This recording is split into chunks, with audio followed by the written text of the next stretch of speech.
McGillicuddy and Murder's Pawn Shop. Episode 21. Never Come Back. September 27th, 1921. Continued. Well, diary, I was in an awful strait. The old man in the hospice ward continued to hiss at me. I smiled at him, weakly. I hoped that a smile would demur him, make him be quiet. Alas, no such luck. He recognizes me, I said, low, to Noble James, from the newspapers. Noble nodded. He glanced over at the old man. "Murderer!" the old man said. His volume began to increase.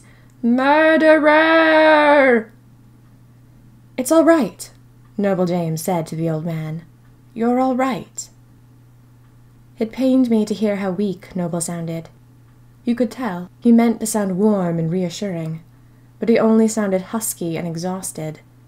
He was dying, after all. "Murderer!" the old man began to screech. "Murderer!" "Do you think you should leave?" Noble looked at me, concerned. I bit my lip. If the nurses got a good look at me, after hearing shrieks of murderer, they'd probably put two and two together.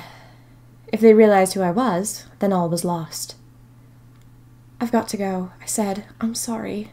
And we were so close." Noble James looked up at me, pained.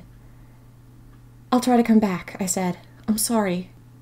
"Be careful," he said. I got up and hurried out of the hospice ward.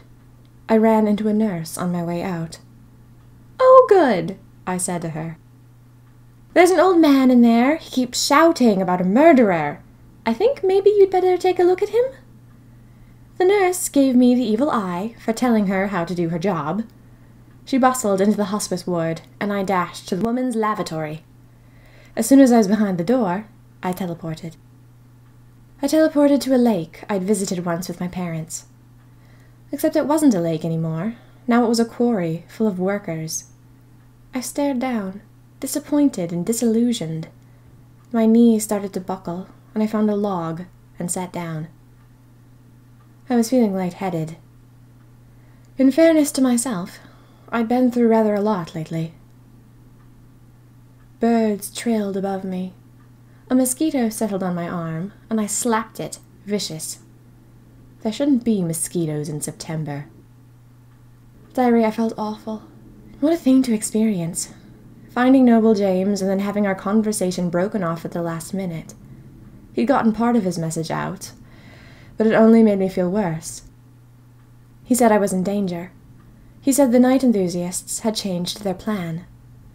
What good did knowing that do me, if I didn't know what the plan was?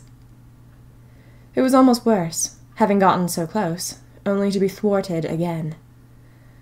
I wonder if I should try to return to the hospital today. Maybe the nurse hasn't put two and two together. Maybe she talked the old man in and assumed he was delusional. I feel sort of bad about scaring a dying old man, but I didn't do it on purpose.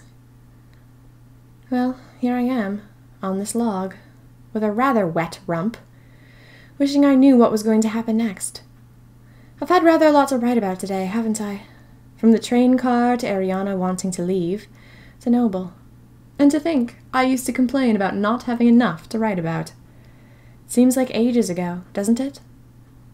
A different person ago. September 28th, 1921. Dear Diary. I finished that diary entry yesterday, and then I sat for almost an hour just watching the men work in the quarry below. It was sad to hear the ping of metal tools slowly grinding out the bones of my favorite lake. I felt dismal about everything, and ready to cry. It isn't fair that Noble James is dying because of me. It isn't fair that he never got to tell me what he wanted me to know, what he risked his life to let me know. I wonder, is he an elaborate liar? Is he still, after all this time, working for the night enthusiasts, laying an elaborate trap for me? If he is a night enthusiast, hasn't he lost part of his soul? And if he has lost part of his soul, How can he really be good? Can he be good? Aren't I an idiot for trusting him at all? I feel inexpressibly lost. I'm not the sort of person who can handle these things. I'm passive and flighty, and I've got dead parents, and I've been too afraid to make anything of myself since their death. That's me. Uncourageous. A dreamer. But a dreamer who doesn't have the courage to make her dreams a reality. I sit around and feel sorry for myself, but when the rubber meets the road, I sit. I always sit. I don't get up and make a choice. So you see the dramatic irony. Is it dramatic irony? Oh, for heaven's sake. Of me continuing to sit. I could have gotten up and gone back to the hospital. I could have run off in search of Ariana. I could even have gone down to the night enthusiast's lair and attempted to do battle. I was less afraid of doing these individual things, and more afraid of the actual doing. Does that make sense? I was afraid to be. I wanted to sit quietly and forget that I existed, like the coward I am.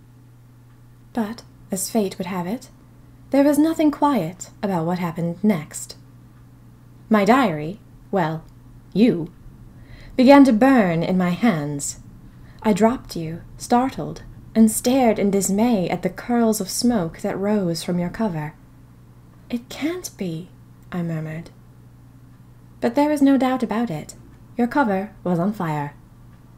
I stooped, determined to put you out, as all loyal journalers would do, when I realized it wasn't your cover that was smoking.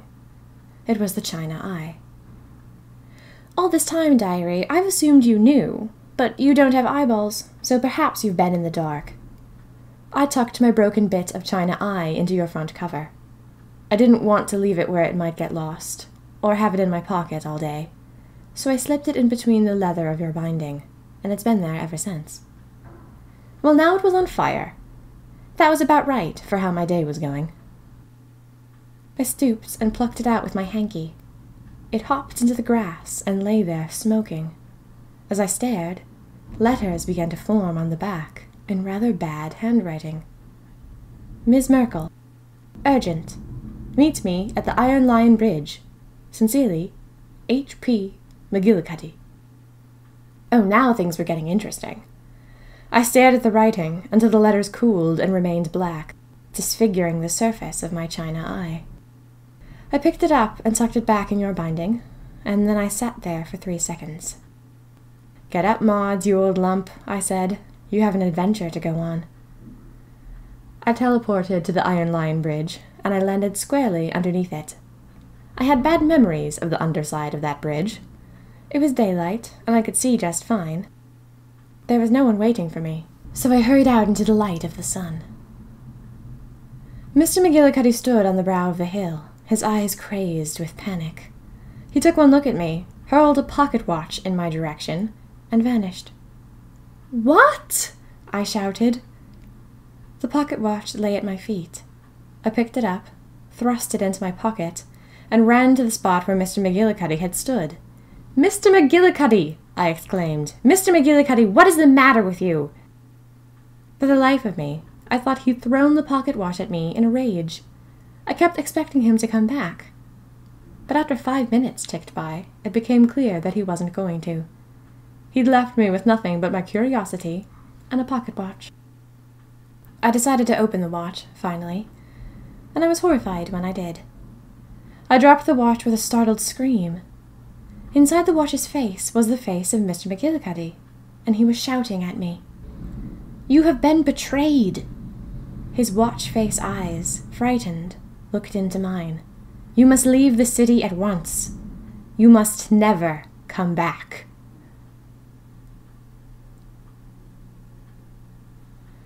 We hope you've enjoyed episode 21, Never Come Back, of McGillicuddy and Murder's Pawn Shop. McGillicuddy and Murder's Pawn Shop is written and performed by Minerva Sweeney Wren, all rights reserved. Please subscribe, share it with your friends, and support Minerva Sweeney Wren at patreon.com/Sweeney Wren. McGillicuddy and Murder's Pawn Shop will continue next week with episode 22. The murderers. Me.